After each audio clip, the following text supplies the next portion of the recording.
Welcome to Samba Samba. Enjoy the video.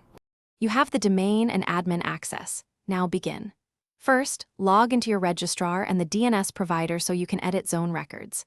Once done, open the DNS zone editor for the chosen host and verify the existing SOA and NS records. These are the baseline. Make sure TTL defaults are acceptable. If you run your own server, start the DNS service and confirm port 53 is reachable. Now proceed to add the core records. You will now add the essential records.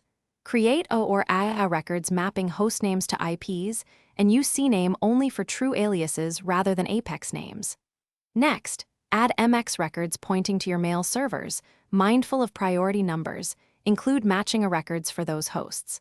Then publish SBF and DKIM TXT entries to authorize email senders and prevent spoofing. Once complete, lower the TTL to 300 seconds. Finalize by validating the changes from client and public resolvers. Use DIG or ENS lookup against authoritative servers and third-party DNS to confirm A, MX, NS, and TXT records match expectations. Check SOA serial increments. Make sure reverse PTR records are set by the IP owner to avoid mail rejections. If things go wrong, check DNS server logs, clear local and remote caches, and revert to the last known good TTL values while troubleshooting.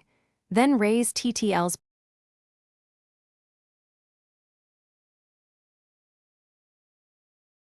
Thanks for watching. Consider subscribing if we helped you.